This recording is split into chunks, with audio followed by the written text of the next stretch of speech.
Hello, नमस्कार दोस्तों। आप सभी का स्वागत है हमारे यूट्यूब चैनल एजुकेशन वीडियोस में।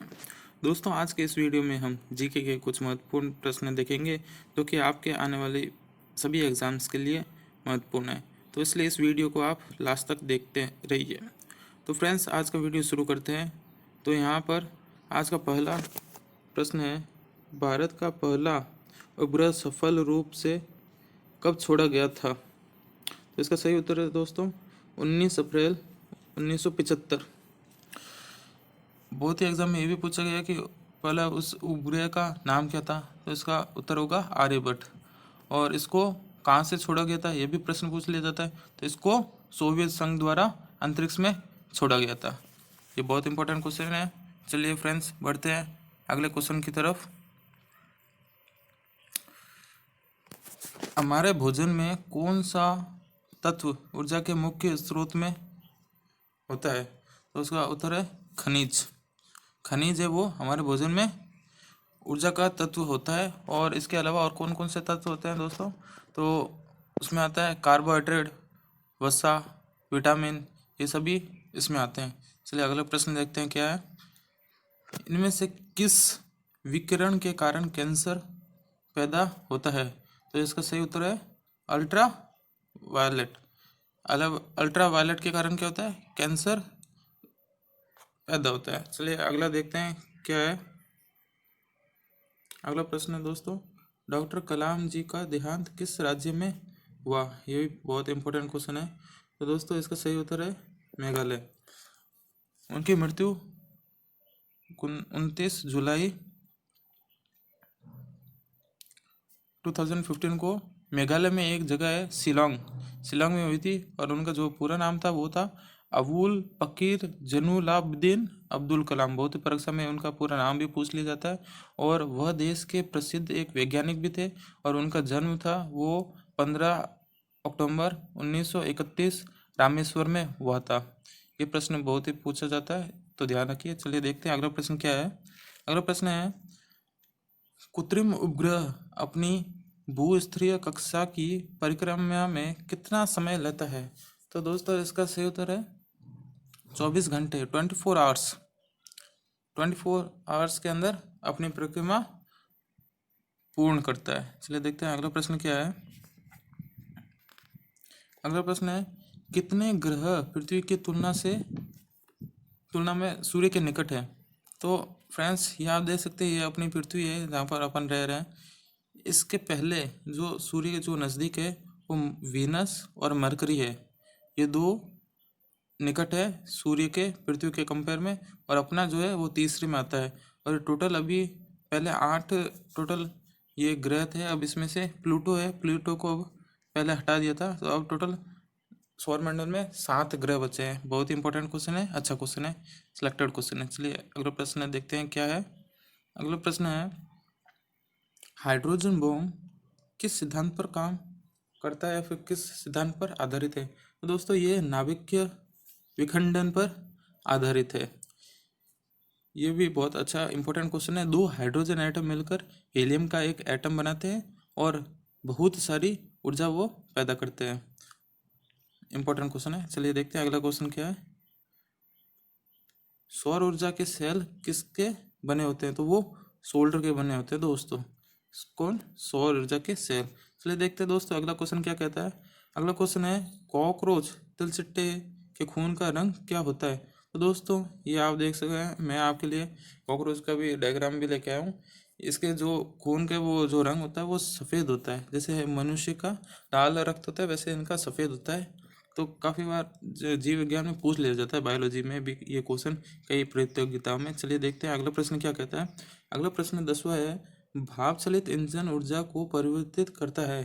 तो वो करता है यांत्रिक ऊर्जा में, इसको चेंज कर देता है। चलिए देखते हैं अगला प्रश्न क्या है।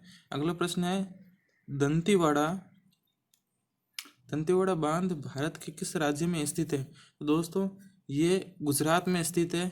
ये आप देख सकते हैं, ये बहुत ही बड़ा बांध है, गुजरात में फेमस है। और इससे ही कई कंपनियां और वहाँ पर जो भी आपूर्ति है उसको पूर्ण करती है। तो ये दंतेवाड़ा बांध है, ये गुजरात में स्थित है। चलिए अगला प्रश्न देखते हैं। अगला प्रश्न क्या है। अगला प्रश्न है चमेरा बांध किस नदी पर बना हुआ है? तो ये दोस्तों रावी नदी पर है ये चमेरा बांध बना हुआ है। चलिए देखते हैं अगला प्रश्न क्या है। सिंपली पाल राष्ट्रीय पार्क किस राज्य में स्थित है? ये दोस्तों बहुत ही इंपॉर्टेंट क्वेश्चन है, बहुत ही परीक्षा में पूछा गया है, अच्छा क्वेश्चन है। आरआरबी में, आर्मी, जीडी में, यूपीएससी में भी कई बार मतलब जीके के मामले में बेस्ट क्वेश्चन है और बहुत बार पूछा गया, तो इसको याद कर लीजिए आप। चलिए देखते हैं अगला प्रश्न क्या है। अगला प्रश्न है भारत में सबसे लंबा बांध कौन सा है? ये मोस्ट इम्पोर्टेंट क्वेश्चन है। जो भारत में जो सबसे बड़ा बांध है ये हीराकुंड बांध है दोस्तों। और जो हीराकुंड है ये 1957 में बनकर तैयार हो गया था। और जो इसकी दोस्तों लंबाई थी वो लंबाई थी कितनी? 25.8 किलोमीटर। और जिसकी ऊंचाई है वो है 61 मीटर। चलिए देखते हैं अगला प्रश्न क्या कहता है। नाइटिंगेल ऑफ इंडिया के नाम से कौन प्रसिद्ध थी? तो नाइटिंगेल ऑफ इंडिया के नाम से सरोजनी नायडू थी, वो प्रसिद्ध थी। इनका जन्म 13 फरवरी में हुआ था, 13 फरवरी 1879 में हुआ था। और जो उनके पिता का नाम था वो था अघोरनाथ चट्टोपाध्याय। वह एक वैज्ञानिक और शिक्षा मंत्री थे। और जो उन्होंने हैदराबाद में एक निज़ाम कॉलेज की स्थापना की थी। तो बहुत बार परीक्षा में पूछ लिया जाता है कि उन्होंने किस कॉलेज की स्थापना की थी, तो याद कर लीजिए वो निज़ाम कॉलेज की उन्होंने स्थापना की थी। चलिए देखते हैं अगला प्रश्न क्या कहता है। अगला प्रश्न है किस ग्रह को सुबह का तारा और शाम का तारा कहा जाता है? तो दोस्तों सुबह का तारा और शाम का तारा शुक्र ग्रह को कहा जाता है। चलिए देखते हैं अगला प्रश्न है किस तत्व को सामान्यतः फलों और उनके रस को सुरक्षित रखने में प्रयोग किया जाता है? तो दोस्तों इसका है सही होता है सोडियम बेंजोएट। सोडियम बेंजोएट वो एक ऐसा तत्व है जिसको फलों और उनके रस को सुरक्षित रखने के लिए इसका प्रयोग किया जाता है। चलिए देखते हैं 18वां क्वेश्चन क्या कहता है। वायुदाब मापने वाला यंत्र है? तो इसका सही उत्तर है बैरोमीटर है। ये वायुदाब को मापता है। बैरोमीटर की जो रीडिंग में अचानक गिरने से आंधी व तूफान का संकेत होता है। वायुदाब को मापने के लिए बैरोमीटर में पानी, हवा अथवा पारा का भी यानी मरकरी का भी प्रयोग किया जाता है। अगर दोस्तों आप हमारे चैनल में नए हैं तो प्लीज़ सब्सक्राइब कर लें और बेल आइकन को दबा दें ताकि हमारे आने वाली वीडियो की नोटिफिकेशन आपको मिलते रहे। चलिए अगला प्रश्न देखते हैं। अगला 19वां क्वेश्चन है गुप्त वंश की स्थापना किसने की थी? तो गुप्त वंश की जो स्थापना थी वो श्री गुप्त ने की थी। और उन्होंने 275 ईस्वी में गुप्त वंश की स्थापना की थी। ये भी बहुत ही इंपॉर्टेंट क्वेश्चन है, बहुत ही परीक्षा में पूछा गया सिलेक्टेड क्वेश्चन है। चलिए अगला प्रश्न देखते हैं। अगला प्रश्न क्या है। इनमें से कौन सा यंत्र दूध में पानी की मात्रा मापने के लिए प्रयोग किया जाता है? दोस्तों लैक्टोमीटर है, वो दूध की उसको मात्रा को मापने के लिए प्रयोग किया जाता है। चलिए देखते हैं अगला प्रश्न क्या है। मुख्यमंत्री की नियुक्ति किसके द्वारा की जाती है, फिर नियुक्ति की जाती है? वो राज्य के जो राज्यपाल होता है उसके द्वारा मुख्यमंत्री की नियुक्ति की जाती है। अगला प्रश्न है 22वां। मौसम की भविष्यवाणी में किसकी सहायता ली जाती है? तो दोस्तों जो सहायता ली जाती है वो भूस्तरीय उपग्रह होता है। उससे जो मौसम की भविष्यवाणी की पहले अपन को पता चल जाता है क्या होने वाला है। चलिए देखते हैं अगला प्रश्न क्या है। संसार की जो सबसे लंबी नदी है वो कौन सी है? वो दोस्तों नील नदी है। बहुत ही इंपॉर्टेंट क्वेश्चन है, बहुत ही परीक्षा में आया गया है। जो नील नदी है ये अफ्रीका में नॉर्थ ईस्ट में बहती है और इसकी जो लंबाई है वो 6650 किलोमीटर है। ये भी बहुत ही परीक्षा में पूछा गया है, अच्छा क्वेश्चन है। चलिए देखते हैं अगला प्रश्न क्या कहता है। सबसे बड़े निर्वाचन क्षेत्र वाला भारतीय राज्य है? तो वो उत्तर प्रदेश है। उत्तर प्रदेश में सबसे ज़्यादा निर्वाचन वाले लोग खड़े होते हैं। और इसकी बात करें कि बहुत ही परीक्षा में ये भी पूछ लिया जाता है कि सबसे भारत में सबसे ज़्यादा क्षेत्रफल के हिसाब से राजस्थान है, बट ज़्यादा जनसंख्या के हिसाब से कौन सा राज्य फर्स्ट नंबर पे है? तो ये यूपी ही आता है, उत्तर प्रदेश। चलिए बढ़ते हैं अगले प्रश्न की तरफ। अगला प्रश्न क्या कहता है। अगला प्रश्न है प्रकाश वर्ष किसकी इकाई है, मतलब किसकी यूनिट है? तो वो दूरी की, डिस्टेंस की यूनिट है, इकाई है। चलिए अगला प्रश्न देखते हैं। अगला प्रश्न क्या कहता है।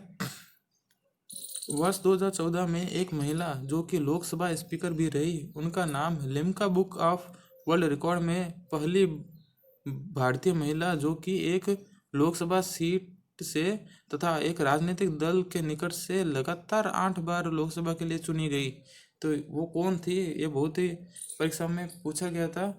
और इसका सही उत्तर है सुमित्रा महाजन। जी हाँ, सुमित्रा महाजन है। और ये कहाँ के रहने वाले थे? तो ये सुमित्रा महाजन थी, ये इंदौर मध्य प्रदेश के निवासी थी। और जो इनका जो चुनावी क्षेत्र है वो इंदौर है, और ये बीजेपी पार्टी से संबंधित रखती है। चलिए देख 27वां प्रश्न है दोस्तों, केंद्र शासित प्रदेश दादर नगर हवेली भारत के किन राज्यों के बीच में स्थित है? तो दोस्तों ये महाराष्ट्र व गुजरात, ये देखिए आप मैप में देख सकते हैं, ये यहाँ पर इन दो राज्यों के बीच में स्थित है। बहुत बार पूछा गया सवाल है। चलिए अगले क्वेश्चन की ओर बढ़ते हैं। अगला क्वेश्चन क्या है?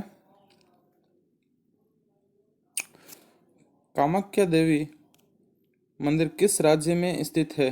तो दोस्तों ये बहुत ही फेमस मंदिर है जो कि आसाम में स्थित है। बहुत ही पर्यटक दूसरी दूसरी जगह से यहाँ पर देखने के लिए सैलानी आते हैं। चलिए देखते हैं अगला प्रश्न क्या है। दमन गंगा नदी कहाँ बहती है? दमन गंगा नदी है ये दादर और नगर हवेली में बहती है। ये भी इम्पोर्टेंट क्वेश्चन है, तो याद कर लीजिए। चलिए अगला प्रश्न देखते हैं। अगला प्रश्न क्या है? अगला प्रश्न है अंडमान निकोबार द्वीप समूह का सबसे ऊंचा स्थान कौन सा है? तो दोस्तों अंडमान और निकोबार द्वीप समूह का जो सबसे ऊंचा स्थान है वो सैंडल चोटी है। यही बहुत बार परीक्षा में पूछा गया है, तो याद कर लीजिए। बहुत ही मेन इम्पोर्टेंट क्वेश्चन है। तो अगर अंडमान निकोबार में क्वेश्चन में अगर कोई भी क्वेश्चन पूछा जाए तो ये कहीं ना कहीं घुमा फिरा के आ ही जाता है परीक्षाओं में। तो चलिए फ्रेंड्स, आज के लिए इतना ही। चैनल में अगर आप नए आए तो सब्सक्राइब करें और घंटे के निशान को प्लीज़ दबा दें। आपका ये सपोर्ट हमें चाहिए। मिलते हैं अगले वीडियो में। Thanks for watching.